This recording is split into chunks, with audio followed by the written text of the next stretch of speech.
Have you ever found yourself sitting in the quiet and wondering, how do I stay truly happy in my 70s or 80s? It's not something most people talk about openly. But deep down, it's a question many older adults quietly carry with them. As the years go by, life changes. Children grow up. Friends move away. Some loved ones pass on. The phone rings less often, the house grows quieter, and slowly, the rhythm of life starts to shift. You may have time. You may have space. But you don't always have company. And yet, here's something many don't realize. Being alone doesn't have to mean being lonely.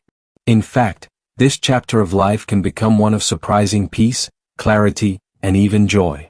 In this video, we're going to explore 5 meaningful guides to help you feel genuinely content and fulfilled on your own, especially if you don't have regular social ties or close friendships right now. These aren't just feel-good tips to pass the time. These are thoughtful, soul-deep shifts that can bring real comfort, insight, and even a spark of light back into your days. Each guide is grounded in emotional wisdom, practical psychology, and real-life examples, designed to help you not just understand what to do, but why it matters. So whether you're newly adjusting to life alone or you've been navigating it for a while, I invite you to stay with me. Because the last few insights might not only lift your mood, they may just transform the way you view solitude in this season of life. Let's begin. Guide 1. Create a meaningful daily routine. One of the simplest, yet most powerful ways to bring joy into life alone is by building a daily rhythm, a structure that gives your day a sense of purpose, comfort, and quiet satisfaction. When we're younger, life sets our schedule for us: work, children, appointments, obligations. But in this stage of life, you get to shape the rhythm. And with the right intention, that rhythm can become a source of calm and quiet joy. But in later life, especially when you're alone, you wake up and no one's waiting. No one's expecting anything. And that kind of open space can quietly eat away at your energy if it's not shaped with care. Having a routine doesn't mean your day has to be packed. It means you wake up already knowing where your feet will go next. Maybe you start your mornings with a warm cup of coffee and 5 quiet minutes near a sunny window. Maybe you always take a short walk after lunch or do a little gentle stretching before dinner. These small patterns create rhythm, and rhythm creates peace. It might seem simple, but your brain finds comfort in predictable structure. Just like music needs a beat, life feels steadier when there's a flow to your day, even if no one else is part of it. And when you know what comes next, you spend less time feeling lost or stuck. You shift from drifting to moving forward with gentle purpose. Now, that doesn't mean every moment has to be productive. Quite the opposite. Some of the most nourishing routines include rest, like a midday nap, or time set aside to read a good book or tend to your plants. The goal isn't to fill your time like you're patching holes. The goal is to honor your day like it matters, because it does. There's also a deep psychological benefit to choosing your own structure. It gives you back a sense of control.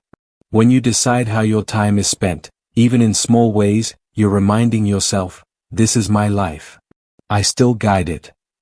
That sense of ownership boosts both mood and self-worth, especially in a season when outside demands may be few. For example, Harold, 76, starts every morning by writing down 3 things: 1 task, 1 treat, and 1 thought. The task might be something simple like folding laundry. The treat could be a walk with music in his ears. And the thought, sometimes it's a quote, sometimes it's just a feeling. That quiet habit, done day after day, has kept his days from blending into a gray blur. It gives him a reason to rise and a reason to smile before bed. When you live alone, the danger isn't just boredom. It's feeling like your days don't matter anymore. But they do. And a daily routine, no matter how small, is one of the most powerful ways to remind yourself of that. You don't need a crowd to feel your own life taking shape. You just need rhythm and a little bit of intention. Guide 2. Emotional self-reliance. One of the greatest skills you can develop as you get older, especially if you're alone, is learning how to be your own emotional anchor. When you're not surrounded by friends or family day to day, there are moments that can feel incredibly quiet, a little too quiet. Maybe it's when you come home to an empty house. Maybe it's when you want to share something, a laugh, a memory, even a complaint, but there's no one there to hear it. Those are the moments when emotional self-reliance becomes not just helpful, but essential. Emotional self-reliance doesn't mean pretending you don't need anyone. It means knowing how to comfort yourself when no one else is around. It's the ability to sit with your own feelings, whether they are sad, peaceful, grateful, or uncertain, and offer yourself the same kindness you'd offer a friend. Many older adults were never taught how to do this growing up. You were taught to work hard, push through, keep going. But this stage of life invites something gentler, listening to yourself, and responding with care. Start with the way you speak to yourself in your own mind. Are you harsh when you make a mistake? Do you dwell on regrets or missed connections? Emotional self-reliance begins with noticing that voice and softening it. Try telling yourself, I did my best today, or it's okay to feel this way, or even just, I'm here. I've got me. It might feel strange at first, but over time, this kind of inner kindness becomes your emotional backbone. Think of it like this. When you were younger, you might have turned to someone for reassurance, a friend, a spouse, a sibling. As time goes on, those people may no longer be near, or may not be there at all. But you can still be that voice for yourself. You can recognize your own needs and meet them with patience and grace. One woman I know, her name's Carol, she's 81, keeps a small journal where she writes to herself every evening. She calls it evening check-in. Some nights it's a full page. Other times it's just one sentence, I felt lonely at dinner, but I'm proud I made something warm and ate at the table. That's it. No one else reads it. But she says it helps her feel seen. And when you're alone, sometimes what you need most is to feel seen, even if it's by yourself. Another powerful way to build emotional self-reliance is through breath and stillness. When your emotions rise, sadness, fear, even frustration, take a moment to breathe slowly and deeply. It signals to your body, we're okay, and it gives your mind time to respond, not just react. Over time, these small practices become steady tools that can hold you through long days, tough memories, or sudden moments of grief. It's also important to release the shame around loneliness. Feeling lonely doesn't mean you failed. It means you're human. And rather than running from that feeling, emotional self-reliance invites you to sit with it just for a bit, then gently guide yourself back toward calm, like steady hands on a steering wheel. And here's the beautiful part. When you learn to meet your own emotional needs, you become less dependent on unpredictable outside sources. You still enjoy connection when it comes, of course, but your peace no longer depends on it. That's not loneliness. That's strength. That's resilience. If you're still watching this video and finding these insights valuable, please comment number 2 below to let me know you're here. And if you haven't subscribed yet, I recommend you subscribe and turn on the bell so you don't miss any videos. Your support helps us continue creating good content to inform and inspire you. Now, let's move forward. Guide 3. Finding joy in small sensory pleasures. When you're living alone, and especially when you're older, happiness doesn't always come from big adventures or major milestones. More often, it's found in the quiet details. The warmth of sunlight on your hands. The familiar smell of something cooking on the stove. The sound of your favorite singer playing softly through a small speaker in the corner of the room. Guide 4. Connecting indirectly with the world around you. When you're living alone, it can sometimes feel like the world is happening elsewhere. In the laughter of families at the park, the conversations in cafes, the doorways where neighbors linger and chat. But connection doesn't always require closeness. And it certainly doesn't require noise. Sometimes, the most powerful forms of connection come softly, in glances, in gestures, in presence. You may pass through a grocery store without anyone stopping to talk. You might sit quietly at the edge of a park bench while the world moves by. And yet, you are still here. Still part of the human rhythm. Still seen, even if it's not always spoken aloud. Try this. The next time you walk through your neighborhood, look someone in the eye and offer a small smile. It doesn't have to lead to conversation. What it says is simply, we're both here. That moment, brief, sincere, is a thread of connection. And those threads, over time, weave something strong. There's a man named Dennis, 79, who slips notes into library books. Tiny messages, "This part made me laugh," or "I hope today is kind to you." He never signs them. He doesn't need to. He just wants someone, somewhere, to feel a flicker of warmth when they least expect it. That's connection. Quiet. Invisible. But real. Or consider volunteering, not as a big obligation, but as a small offering. Reading to children over the phone. Writing cards for hospice patients. Knitting something warm for someone you'll never meet. You don't need to leave your house to make an impact. What matters is the direction of your energy, not turned inward in retreat, but gently extended outward in care. Technology, too, can hold quiet companionship. Maybe not social media with its noise and bustle, but a simple forum where others your age share thoughts. A podcast where you hear a familiar voice. A kind comment left on a video. None of it replaces face-to-face presence, but it can remind you that you're not the only one awake in the quiet. Even something as humble as leaving a kind review for a small shop, or mailing a birthday card to a neighbor you hardly know, it all adds to the invisible web that connects us. It says, "I'm still part of the world. And I still care." And the beauty is, the world often answers back. Not with fanfare. Not always with words. But with small moments. A stranger holding a door. A barista remembering your order. A nod from someone walking their dog at the same time you do each morning. These moments can feel like whispers from life itself, saying, "You're not alone." And there is peace, too, in simply sharing space. Sitting quietly in a library. Strolling through a garden. Watching people from a bench without needing to speak. Your presence matters. You are part of the fabric of the world just by being in it. And that matters more than most people ever say out loud. You don't need to be loud to be meaningful. You don't need to be busy to be connected. You just need to be awake to the world around you, to notice, to give, to receive, in ways both big and small. So if you're living alone, remember this, your presence still echoes outward. Your kindness still ripples. Every smile, every note, every gesture of quiet love adds something to the world that wasn't there before. You're not invisible. You're essential. And every soft connection you offer reminds the world, and yourself, that you still belong. If this message resonated with you, please leave a comment with the number 4 below. It's a simple way to say, "I'm here too." And if you haven't subscribed yet, consider doing so. We're building something beautiful together. One gentle step at a time. Now, let's continue. Guide 5, Creating Tiny Rituals That Hold You.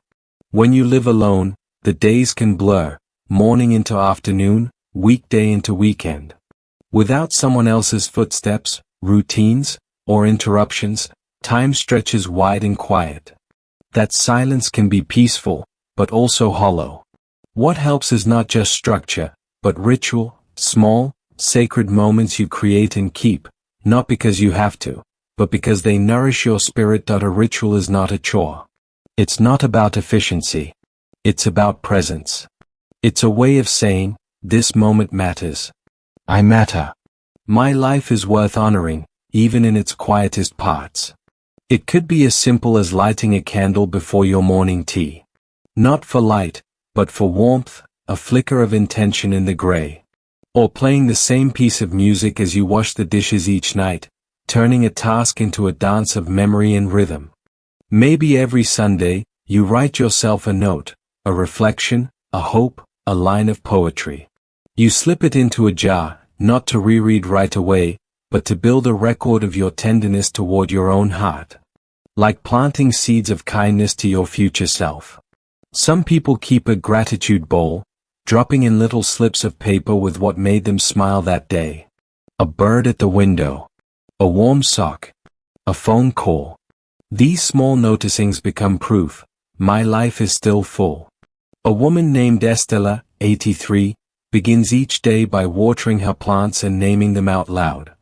"Good morning, Rosie," she says to the rose geranium. Still blooming, I see. It's not just about the plants. It's about relationship, with beauty, with care, with the pulse of life that still surrounds her. You don't need anything fancy.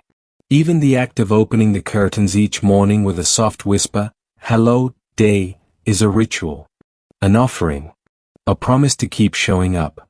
And if your days ever feel too quiet, too long, try rituals that mark the time. A cup of herbal tea at 3 p.m. A walk at dusk. A candle at nightfall. These small pauses give your day a rhythm, like the gentle ticking of a clock that reminds you, you are here. You are steady. You are still unfolding.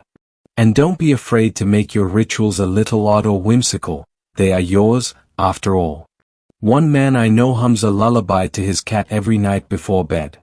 Another wears perfume just for herself, even if no one else will smell it. It reminds me I'm still a woman, she says. A quiet act of self-respect. The truth is, rituals don't need to impress anyone. They just need to hold you.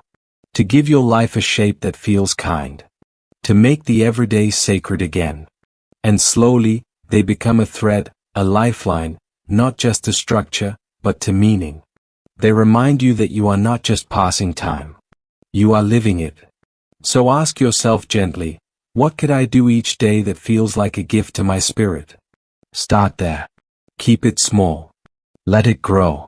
If this message resonated with you, type the number 5 in the comments below. That way others will know, you, too, are building beauty into your days. We're walking this path together. Quietly. Gently. With reverence. Now, let's continue. Guide 6. Feeding the senses to nourish the soul. When life becomes quiet, our senses can fade into the background. The world still moves, still hums, but we stop noticing its textures, its colors, its sounds. And without realizing it, we begin to drift, not unhappy, but unrooted. But you are not a machine to be maintained. You are a soul with senses. And feeding those senses, gently, intentionally, can awaken something sacred in you again. Start with sight. What do your eyes rest on each day? Is there a window, a photo, a bloom, a color that lifts you, even slightly? A yellow mug. A scarf with wildflowers. A bowl of lemons in the kitchen. Let your home be a place where your eyes are fed little joys. Then, there's sound. The hush of a favorite song. The rustle of leaves. The soft clink of a spoon against porcelain. Try this. Open a window for 5 minutes and just listen.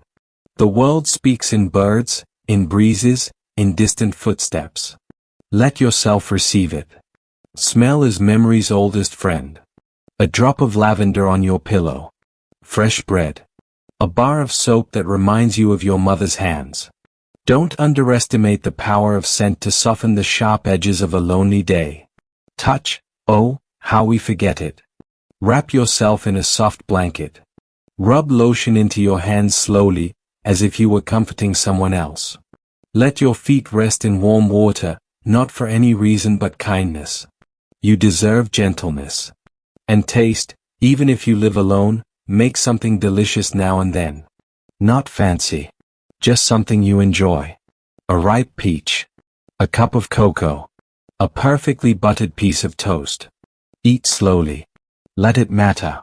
You see, when you reawaken the senses, you call your spirit home. You say to yourself, this life still has texture. Still has sweetness. Still has beauty I can touch. And don't rush. Don't make it a task. Let it be a slow unfolding, a return to the sacredness of being alive. One woman I spoke with, Clara, said this, every afternoon, I peel an orange and eat it in silence by the window. That's my prayer. And truly, it is. A prayer made not of words, but of attention. Of presence. If your days feel gray or distant, begin with the senses. Light a candle. Open a window. Run your fingers through soil or flower or beads or buttons. Let the world touch you back. Because even when no one else is there to witness your life, the wind still brushes your cheek. The music still fills the room. The sun still spills across the floor, just for you, and when you nourish the senses, you feed the soul. If this message touched something in you, type the number 6 in the comments. So others will know, you, too, are remembering how to feel the world again. We're in this together. Quietly. Deeply. Fully alive. Let's keep going. Guide 7. Letting go of what no longer serves you. As we grow older, our homes, and our hearts, gather things. Objects. Habits. Silent agreements with ourselves. Some are treasures. Others are weights. And sometimes, without meaning to, we carry too much.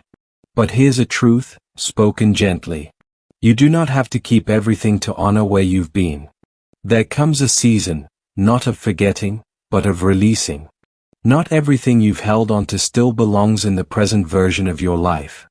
And that's not a loss, it's a grace. Look around your home. Are there things that make you sigh instead of smile? Clothes that no longer feel like you?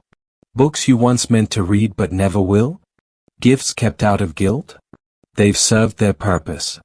Let them go with thanks. The same is true in your spirit. Are there regrets you cradle like heirlooms? Wounds you rehearse like old lullabies?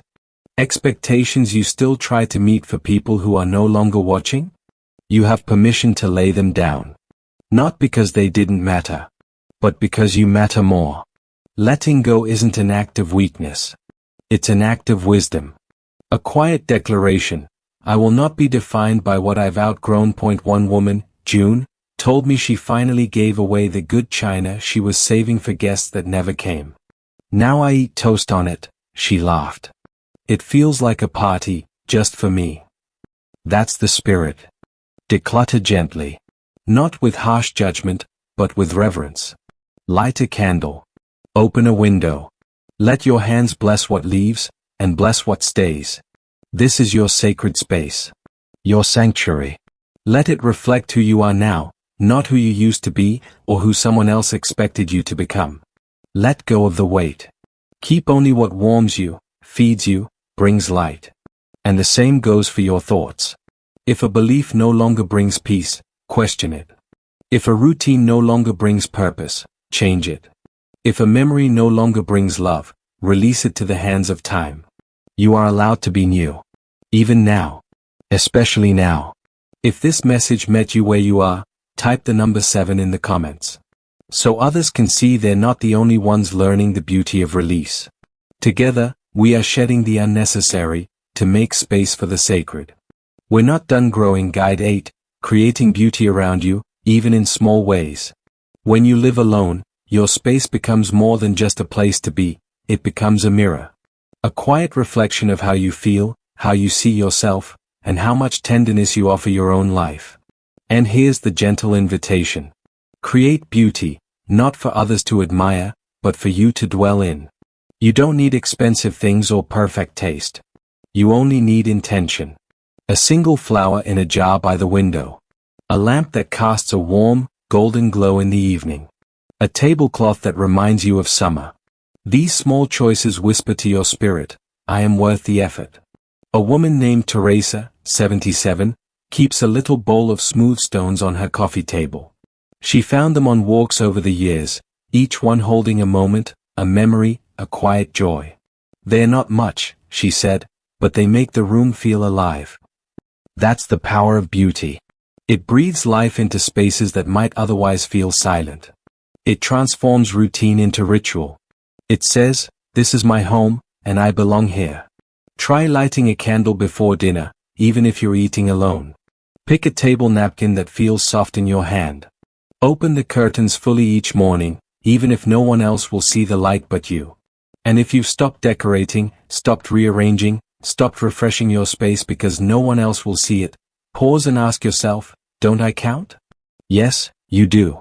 Deeply. Beauty doesn't have to shout. It doesn't have to be grand. It can be the way you fold your blanket. The scent of a favorite soap. A bowl of lemons on the kitchen counter, just because they're cheerful. The act of creating beauty, however small, anchors you in care. It tells your nervous system, this life is still good. This moment still matters. And here's the lovely secret. When you surround yourself with little glimpses of beauty, you begin to see more beauty in the world as well. The sky through the trees. The sound of birds in the morning. The smile of a stranger. It all becomes part of your inner landscape. If this guide resonated with you, leave a comment with the number 8. That way, others in this quiet community know they're not alone in their longing to create something soft, something sacred, even in solitude. Remember, your home is not a waiting room. It's a living, breathing extension of you. Make it beautiful. Not for someday, but for today. As we close today's video, take a quiet moment to look around your space. What is one small thing you could do to bring a little more beauty into it, just for you? Maybe it's clearing a surface, lighting a candle, or placing a favorite object where you'll see it each morning. It doesn't have to be big. It just has to be true. You deserve a life that feels soft around the edges. You deserve beauty, peace, and care, especially in the quiet moments. If this video brought you comfort or inspiration, please consider giving it a like. It lets us know this kind of content matters to you. And if you haven't already, we invite you to subscribe and turn on the notification bell. That way, you won't miss any future videos designed to uplift, support, and gently walk with you through this chapter of life. Lastly, if something in today's video touched you, share it with someone you care about. Or simply leave a comment below. We read every one. Your presence here makes this community feel like home. Thank you for being part of it. We'll see you in the next video.